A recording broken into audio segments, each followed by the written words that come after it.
So I wish you all very welcome to this press conference arranged by the Focus Estonia research group in Sweden. My name is Lars Ångström. I'm a former member of the Swedish Parliament and the Standing Committee on Defence, and I'm one of the members in the Focus Estonia research group. This press conference is arranged because we want to present some of the results that we have reached the last 6 months. It all started when we were at the Muskö naval base outside Stockholm. The Bogvisiret, which is an important part of the whole disaster around Estonia, is located out on the naval base outside Stockholm. It's quite hard to reach. It's a very strict security around it, but it's possible to visit it. And this winter we were there, and we were scanning the visor, making a photogrammetric 3D scanning of the whole visor. We used drones with cameras. We used sky lifts to reach all parts, and we made a close investigation of the inside as well as the outside. So we got a good material, good 3D pictures, good films, good analysis. And we were there several times. We did actually 2 photogrammetric scannings of the visor. And as you see, the most difficult part to reach is the top of the visor, because it's very close to the roof. It was difficult to reach with the drone, but with the sky lift we had a possibility to get right above and over the whole upside area. And what we saw was really shocking, and I will come back to that. This is an example of what this photogrammetric 3D scanning means. You can turn around the visor as you want in your computer, and you can take off the surface layer, and you can see different damages, what they really looks like, not being disturbed of color or rust. The JIC Commission's explanation of how the disaster was happening is illustrated by this in the Commission's report, but also I will show you here on this model. The Commission says that the cause of the accident was that big waves were coming and hitting the visor. It was destroying all the locks that keeps the visor in position. The visor started to jump like this when it got loose in the bottom, and the bottom of the visor was hitting the forepeak deck like this several times, and then the visor fell off the ship, the ramp was open, water came in, and the ship sank. That's the explanation from the JIC Commission of the reason why Estonia sank. And as you see, it's illustrated with these 2 pictures in the JIC Commission report. When we came up in the sky lift, this is what we saw. And it takes some time before you realize what you're looking at. But it's completely something different than was explained in the JIC Commission, because this whole area of destruction doesn't show a single mark from mechanical hits. There is no marks from mechanical hits whatsoever on this surface. And that means that what the Commission says happened to Estonia and the cause of the disaster did never happen. And I want you to really look close on this picture, because that's the strongest evidence that the JIC report is wrong, is inaccurate. There is no mechanical marks on this surface. Instead, what you can see is plastic deformation. It has been a tremendous force and a very fast force, very much energy in a very short time and a very strong heat that has changed the whole surface. It's pushed down about 70 centimeters, and it's also teared apart. I don't reach, but it's teared apart. So the whole long side has been teared apart and pushed back 1 meter almost on that side, and also on this side it has been teared apart up there, and been pushed back about 1 meter. And if you see this area there, just above my finger, it has been folded over itself several times, which means it has been projected to strong heat, strong energy, very fast energy, very fast force. And that damage is impossible. It cannot have been caused by mechanical hits towards the forepeak deck. And the only explanation that we can see for explaining this kind of damage area is detonation. I can show you this picture here. This is what, according to the drawings, the bottom plate of the visor should look like. And you see that both the legs going down, those two legs has been teared apart from the sides and pushed back, as you will see when I show this picture again.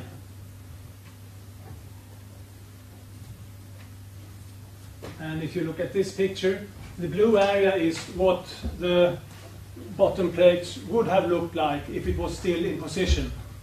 And you can see the red side, that red side is down here now. So it's been pushed back almost a meter and pressed down at least 70 centimeters. And it's been teared apart from the sides. And there's no mechanical marks, which means that it's impossible that the visor has been hitting towards the forepeak deck. That explanation is not correct.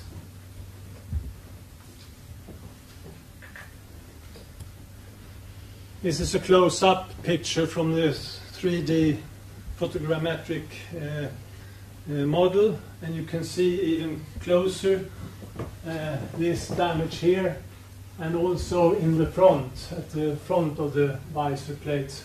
It almost looks like soft chocolate or something. It's no marks of mechanical hits whatsoever.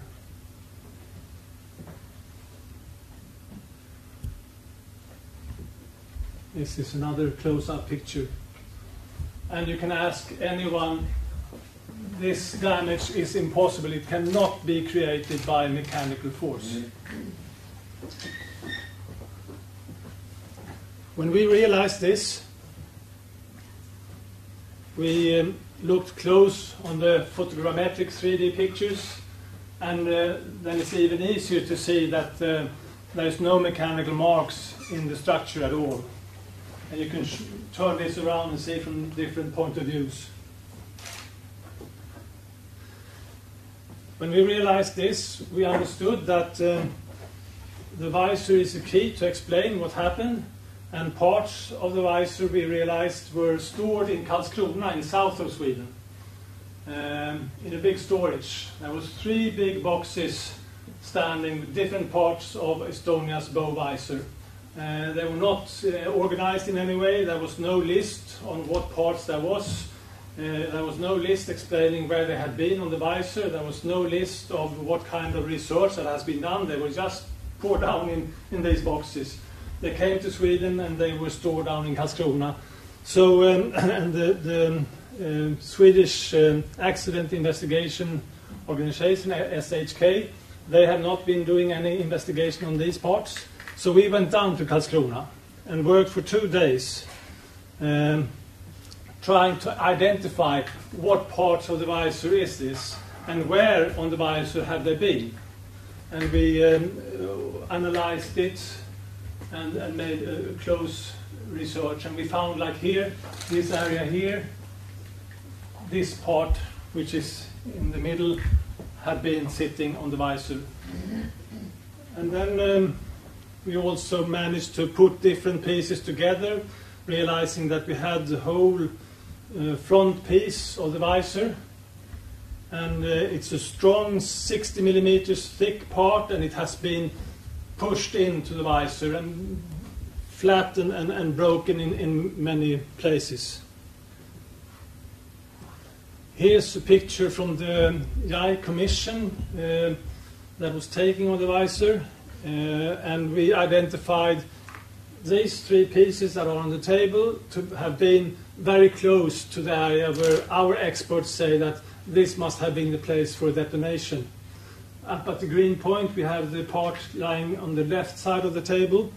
In the middle we have this part in the lower part of the picture, and we have also identified where, what area of that part that has been closed to the detonation point. This piece has been very close up at the very top of the plate. It has been pushed back almost a meter, but it has been very close to the detonation point.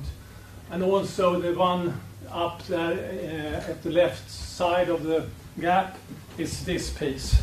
And it's twisted in X, Y, and Z axis, which is impossible to create just by mechanical hits against the four-peak deck. Something else has twisted that piece of steel.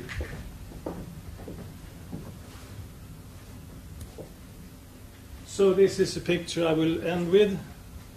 And as I say, this is the strongest evidence that the Ike report is wrong and that something else has happened. And we have been asking around in our bigger reference group, different former military persons, different investigators, different persons, if they can find some other explanation for the creation of this damage, and they can't. What we did when we took these pieces out was to take them to Norway. We take them to a university in Trondheim, and we asked for help to analyze if you could see any structural damage inside these steel parts. So I welcome Ida Westerman, and I also welcome Ida Westerman to explain the results of your investigation. Do you need to connect to this? Yes, or should we change to the HDMI? I'll see.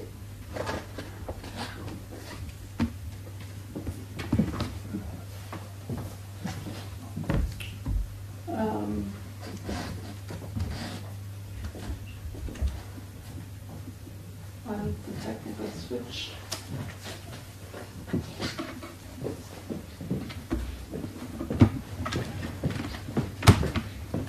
I want to use this one. Just a second.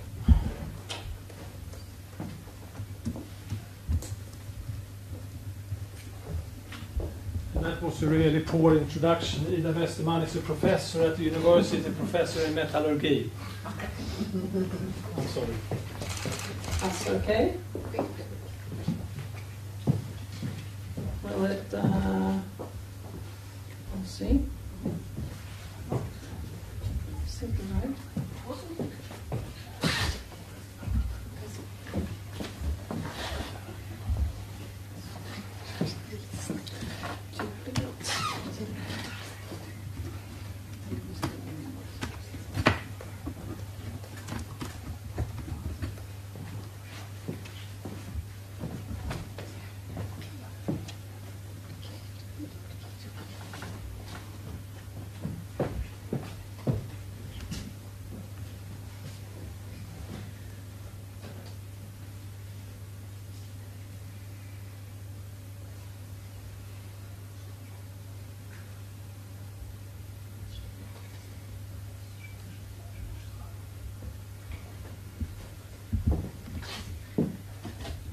Should we switch to the other one this time?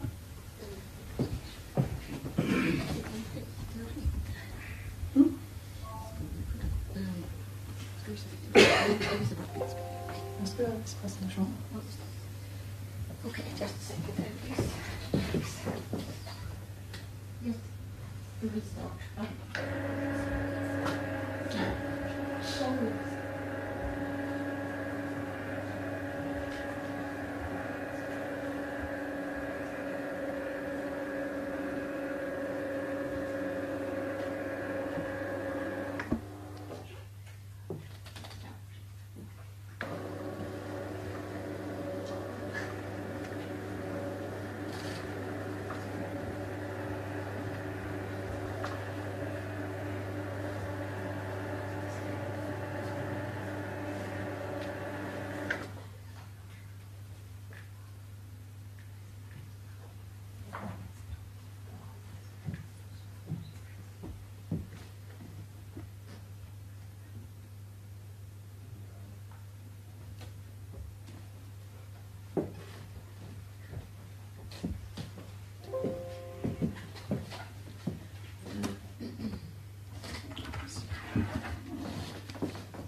Han sitter i.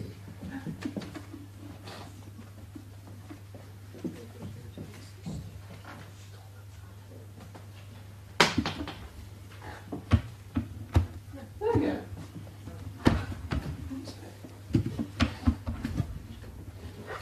Där. Ska vi fram. Very nice.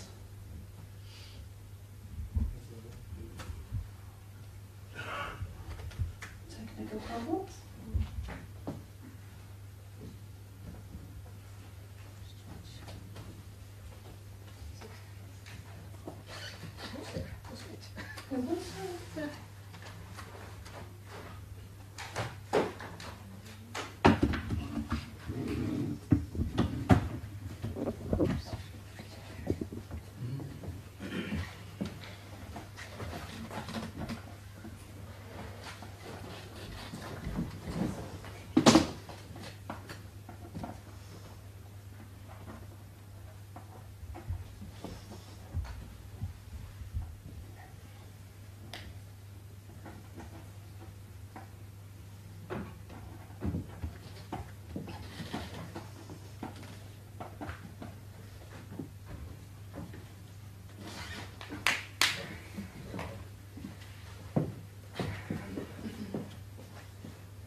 Once again, just wait. Wait a second. Let's see.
No, it's right.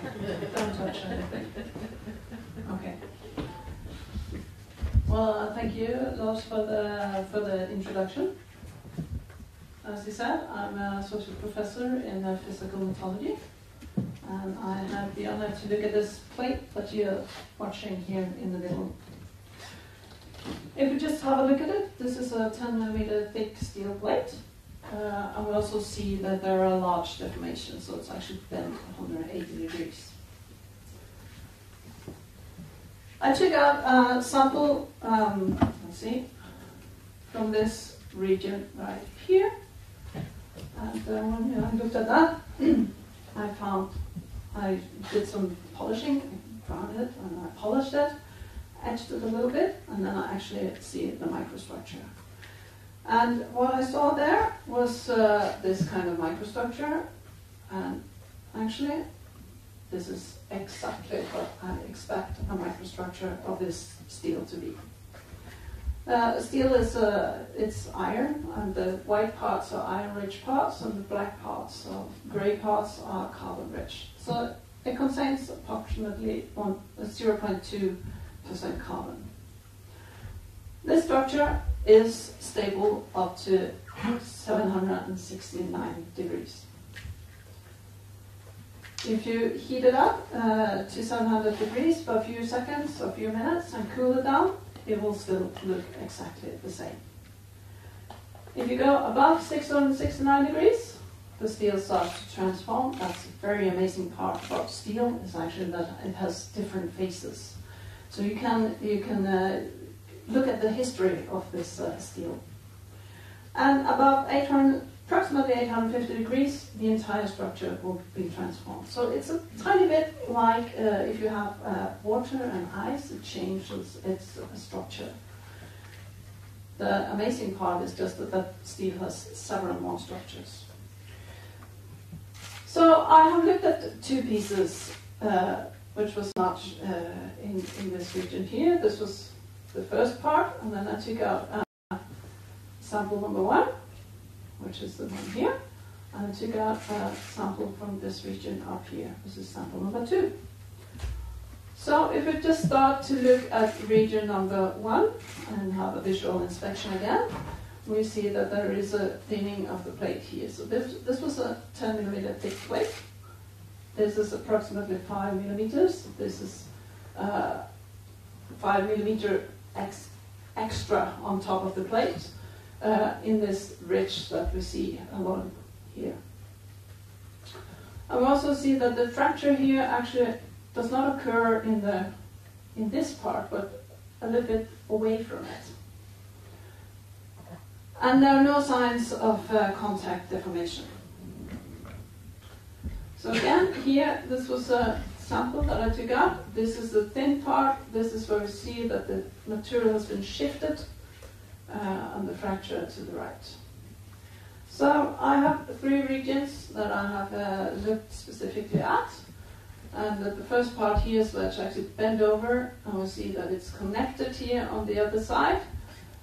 We also see that there are large differences in the microstructure across this region, and it's actually more or less welded, solid, welded together. It hasn't been melted in this region here. This requires very high temperatures and very high pressure to actually obtain this. And if we compare this to formation, like this ridge here, this is actually similar to what we see when we have explosion welding, except that you have this wavy formation, and it's only about 0.2 millimeters in height, and not several millimeters. This is just to compare with the original microstructure. Above in the region, we see contours of large grains, and here we have actually been above 850 degrees. These are approximately 10 times larger than the original structure, and that actually takes some time. If you drop an ice cube into the water, it actually takes some time for it to melt completely. It doesn't just go poof and then it's gone. And also see that we have similar hardness in this microstructure here than we have in the original, compared to the original one. The black area here, this is a very interesting area. So it might just look like a hole or a pore, but it's not. Actually, here we have an intermetallic phase. I want to draw your attention to this region that you see here. And what I found in this region here is the structure that we see here. This is a solidification structure. There's no doubt about that. This is an oxide. This is a combination of rust and paint, and it has actually been melted. The melting temperature of pure oxide is 1,540 degrees approximately. It's a bit lower, I estimate, for this if you have impurities in it, but at least we have been over 1,200 degrees. There's no doubt about that. So then we can have a look at region number 2. This is a very thick section, approximately 16 millimeters. We see that we have a very rough fracture, and it kind of goes into 2 different steps. No sign of any contact deformation.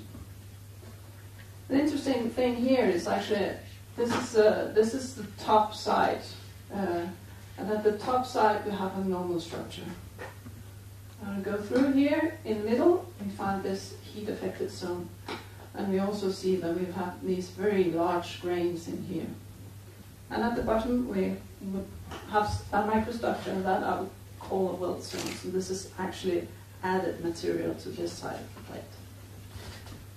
So then I can compare these 2 samples. Now they are actually in the same direction.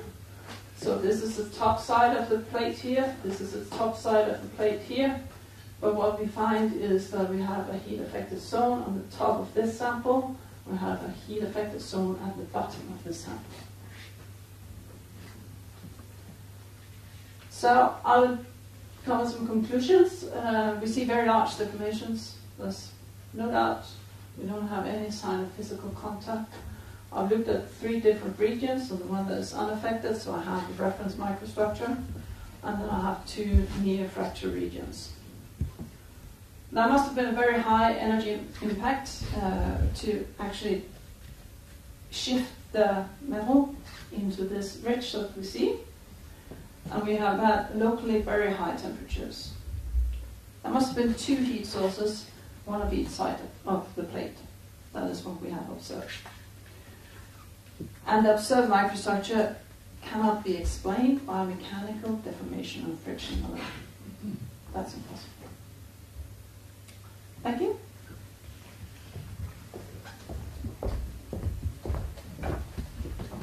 Thank you very much, Ida. Can I just ask one question? You said very clear that these damages and changes in structure could not have been caused by mechanical hits. Can you find or think of any other explanation than detonation to create such a damage? If you are free to use your imagination.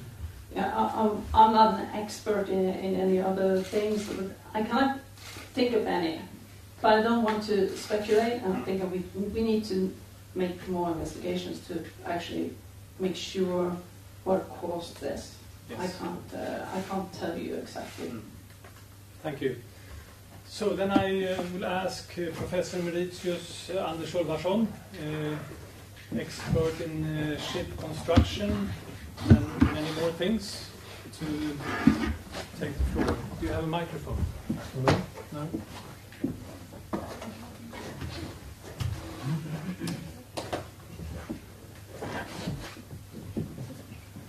Kan jag sitta? Ja, visst.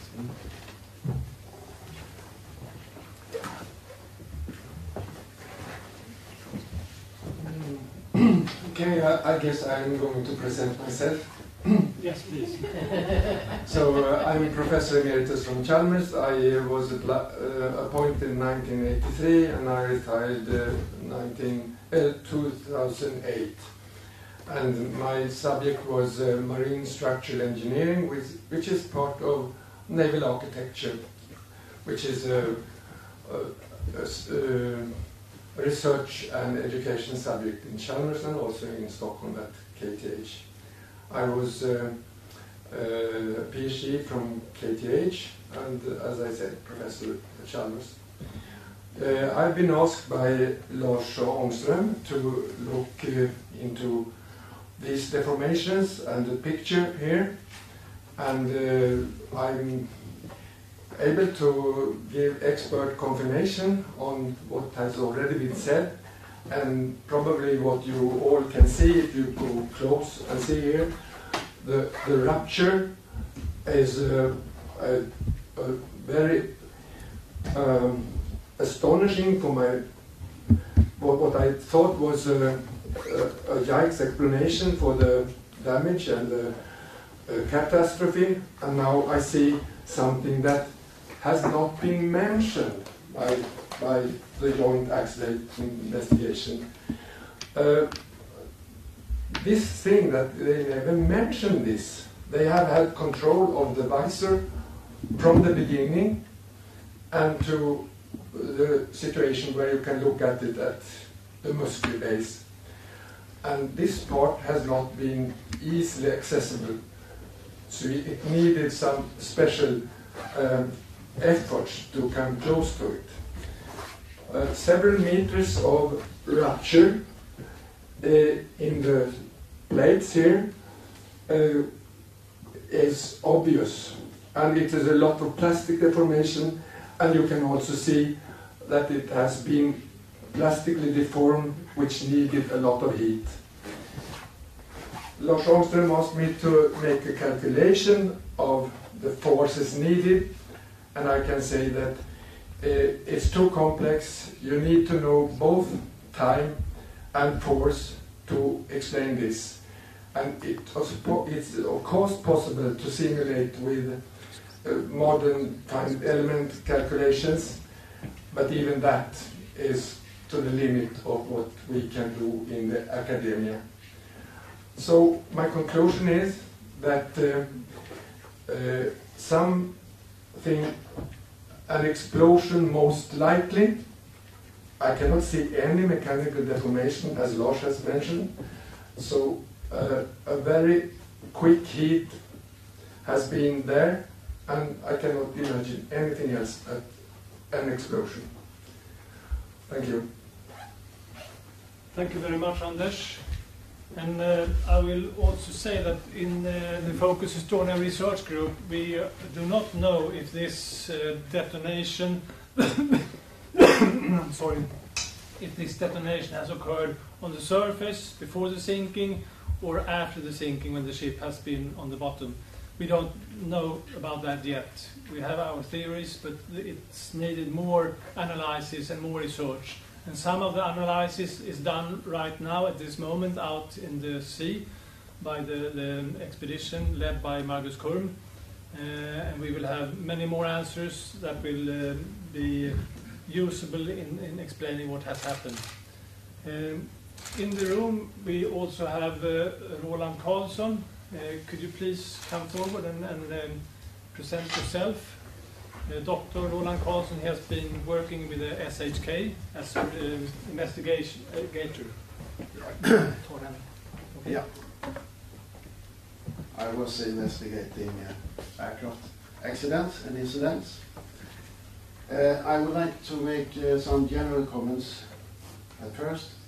Every accident or incident is composed of a chain of events that are interlinked, the chain reaction. So it's very interesting to see what is the first factor. And in this Jake report, the first factor is supposed to be this detachment of the visor, and then the accident evolves into the sinking of the ship. But if that first factor is wrong, if it isn't that's what happened, everything later in the process might be wrong. And also, if that isn't the first factor, we may also go wrong. When I see this picture, I see that it is important to note that in the upper part you see this U-shaped part. This one. It is where the lock was sitting on the visor, and that was cut off very early in the investigation and thrown back into the sea. So that important part we don't have. I think it's also interesting to note that the cause of the accident was expressed only 14 hours after the sinking, after the accident. And that was 2 days before the wreck was found. So this might have put bias on the whole investigation, because no other reasons have been discussed in the report. And I would also say that the Jake report, it was composed by the 3 prime ministers, and it was not the Swedish Accident Investigation Authority that was involved in this report. So I think you have to investigate more of what happened that made the visor fall off. Either it was in the beginning or at the sea bottom.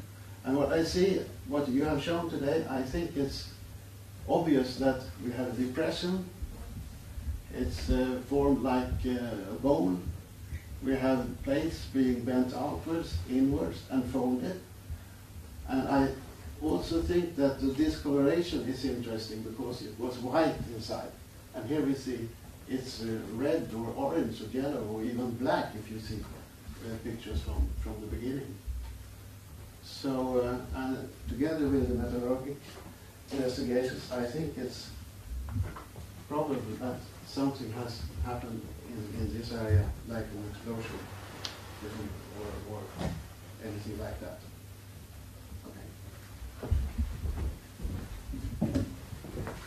Thank you very much, Roland. And I will just, when I got this one, to show you again, if it has not been clear, that this whole side here was actually sitting up here.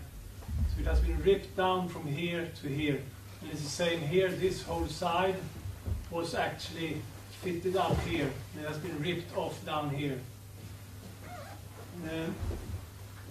We have shown these results to big reference groups. We have showed it to party leaders from the two different political blocs, former party leaders. We have showed it to police investigators. We have showed it to forensic analytics persons at NOA, National Operative Unit, former employees there. We have showed it to different researchers, different professors, and we have a quite large group of people that know about this. And no one could come up with even an idea what could have happened if not an explosion. I will also tell you, before I close, that this is just the first step. We have more evidence, more analysis, more reports to be written, but we thought that this was so interesting that we wanted to present the facts that we have up to date. Our work will continue, and we have more analysis, and that will be together presented later, as well as the investigations led by Margus Kurm out in the Baltic. It will also be presented later, but we know very interesting facts that are being revealed at this very moment. So thank you for coming, and I leave the floor open for questions.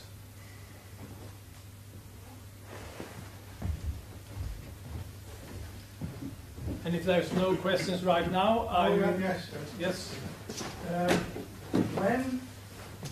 When did they cut away the parts of the Bogvisiret which you found in Karlskrona? Who did it and why? Yeah, the parts of the visor that was cut away from the visor was cut off in 1994 in Finland by the Finnish part of JAIC, and they were left to the Finnish company VTT for analysis, and we have asked to get the list of what kind of analysis they made, but it's confidential, so we don't know.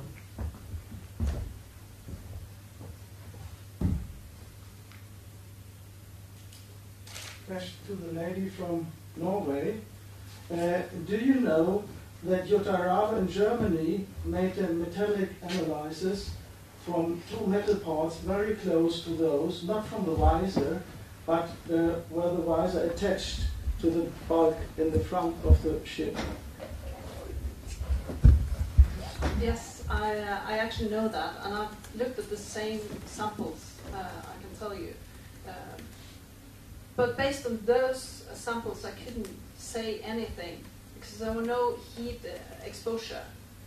There's no doubt here that there's actually heat exposure. But at that, the samples I looked at then, you only saw deformed material.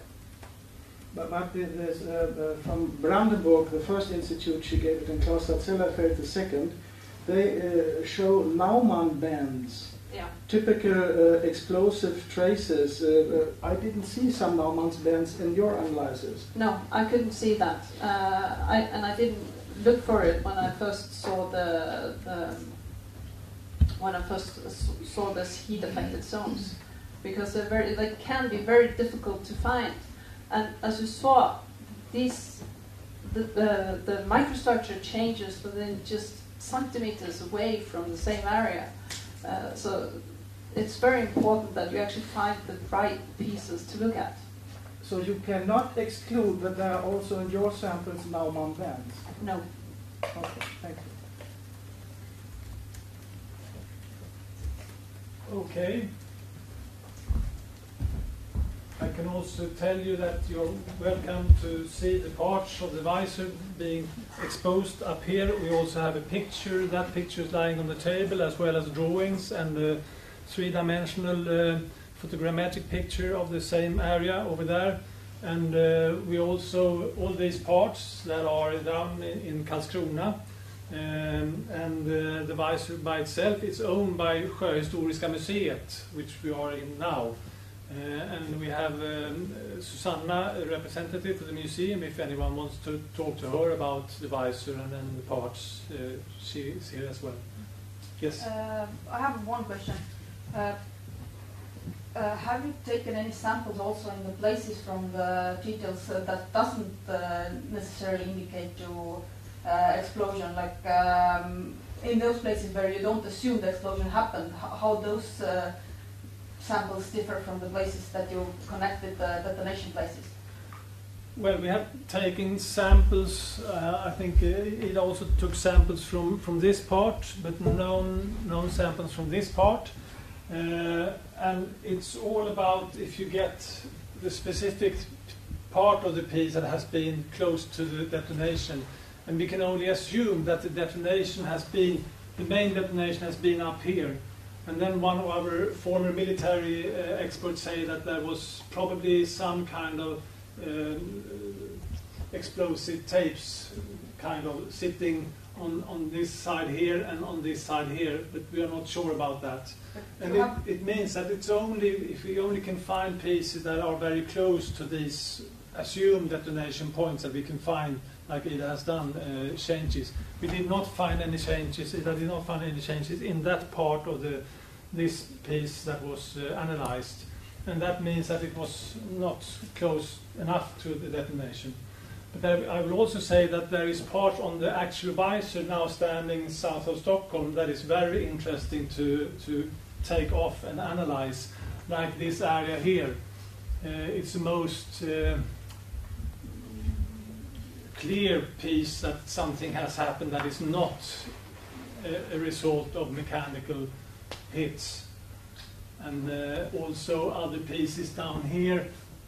If you look at this picture here, some of these parts are of course very interesting to analyze, sitting up here.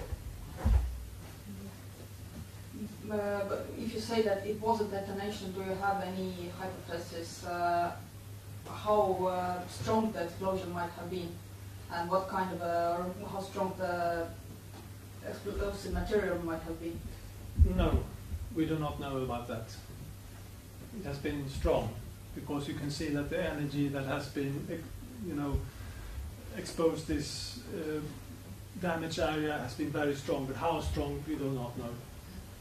But can you sort of exclude that the changes in the material have been caused by welding works before? I will give the floor to you. Let's see. Okay, I can say a little bit about that because I have the one sample, the sample from region number 2, and in this region I actually find bubbles. So it's you have some kind of gas development, and for sure you don't want any gas development. This would never ever have gone through any check of a welded structure. There are small cracks as well. And I even find rust inside, so it tends to show that there's been some moisture. There's been moisture in this region actually when this happened. Thank you. I have one more very important piece of information, and that is that JIC investigation made analysis of the visor to see if there was any traces of explosions, and they showed nothing. So therefore you can exclude any form of detonation. But what one should know is that after the TVA 800 accident and the investigation around that, it was proven that these analyses that JIC made could impossibly show any results. JIC used the thin layer chromatography and the liquid chromatography analysis. And both of them, if the steel has been underwater for more than 1 week, it's impossible to see any traces at all with these analyses. And the visor had been in water for 7 weeks. So they used 2 methods that was, that it was impossible that it could show anything.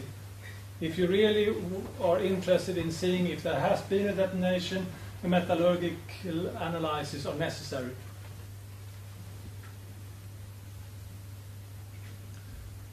So one last question, and then you're free to ask questions to all of the participants in the panel and also other representatives in the room.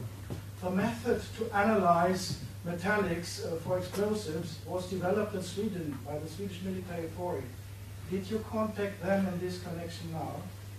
No, we have not contacted the Swedish military. Actually, our big reference group with the former General Director of the Swedish National Audit Office, as well as the forensicer at the Police Investigation Department, and as well as our expert and former employee by the SHK, they advised us to not leave any of this material to any Swedish institutions. And for me, as a former member of parliament, that was quite shocking, but we followed that advice, and that was why we took the parts out of Sweden and to Norway. Thank you very much, and you're free to speak to the people in the panel. Thank you.